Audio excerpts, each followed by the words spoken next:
What's up guys, Perry from Rockville here, and today we're going to show you how to set up a DMX controller to your battery strip 24. Another way we can control our lights is with a DMX controller, which is great for live performances, stage productions, etc.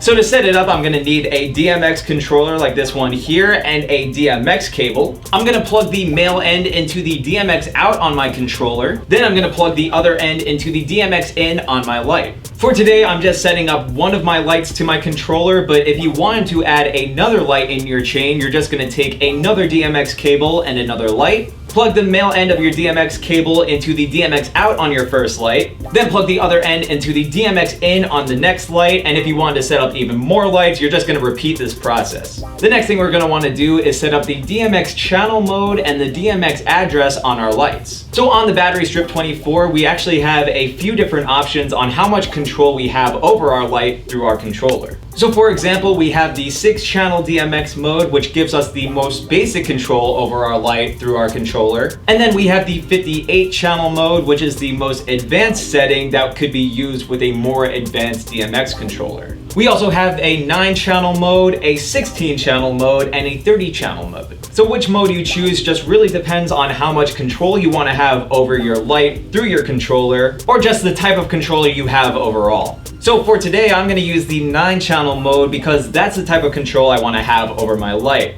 So to set that, I'm going to go to the menu button on my light and go over to the channel mode here. I'm going to press enter so I can toggle between the different channel modes. And once I get to the 9-channel mode, I'm going to press enter to save the change. To set up the DMX address, I'm going to press the menu button until I get to the address menu. Then I'm going to press enter so I can cycle between the different addresses. For today, I'm going to be using A001, so I'm going to press enter once I get to that setting. And remember, we're going to want to do this on the rest of our lights in our chain if we have more of them set up. So now I'm going to go ahead and turn on my controller. I'm going to go ahead and activate all of these scanners here on my controller. And now I'm able to use the controller with my light. So let's go ahead and see what each fader does in the 9-channel mode. Now fader 1 is the master dimmer, which will set the overall brightness for our light. So for today, let's raise that all the way up.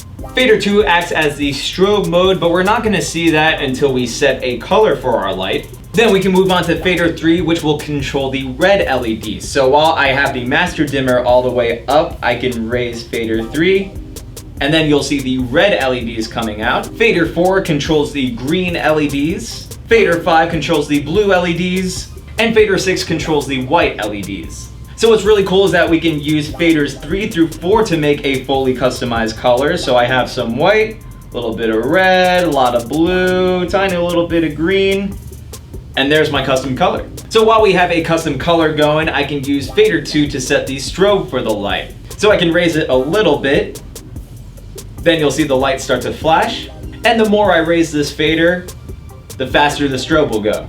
Next we have fader 7, which will set our light to a color chase mode. So if I raise it just a little bit, you'll see that it starts to cycle between the different colors. And the more I raise this fader, the faster the color chase. Next we have fader 8, which is the most advanced fader in this setup because we can use it to set our light into the different preset modes depending on where we have it set. Now, where we set each fader could also be considered as the value for the fader. And when you move a fader on your controller, you'll see that the number on the top of your controller goes up, letting you know what value the fader is being set to. So with that said, I can raise fader 8 to a specific value, which will activate a specific mode for the light. So now on my controller, I can press the page select button to access fader 9 here. And now I can use fader 9 to control the speed of this mode. So the higher I raise it, the faster it will go. Now, if you ever get confused on what each fader does in any of the DMX modes, you can always refer to the DMX guide that comes included with the light. Now here's another cool setup I want to show you guys. If you have a wireless DMX controller like the one we're using here, you can also get one of these wireless DMX receivers like the DMX WRE that we sell, which will turn your light into a wireless DMX light so we can have a completely wireless setup. So to set that up, I'm gonna go to the back of my controller and activate the wireless DMX feature with this switch here. And then after you do that, you'll see that this light flashes, letting us know the controller is sending out a wireless DMX signal. Now the wireless DMX signal is color coded, which is really important because this is how the controller will sync up to your lights or receivers. Basically, you want this wireless DMX signal color to match on your controller and your receiver. So to set that color on my controller, I'm gonna press this button here underneath the light.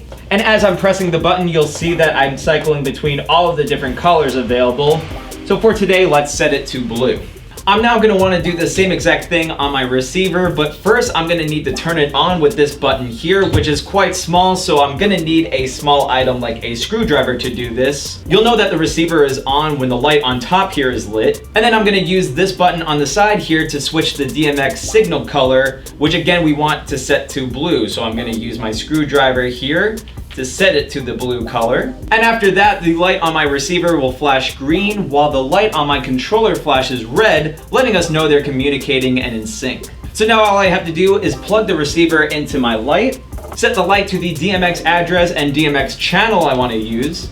And now if I play with my controller, you'll see that the light is interacting with the controller wirelessly. Now, if you wanted to set up more lights with this wireless setup, you can either get more wireless receivers, or you can just get one receiver to plug into the first light of your chain while the rest of your lights are set up with DMX cables, so you can still have a wireless connection between your controller and your lights. So hopefully this showed you guys how to set up your DMX controller to your battery strip 24s. But of course, if you have any questions, comments, or concerns, feel free to reach out to our customer support team through phone or email. As always, I'm Perry from Rockville, and we'll see you guys next time.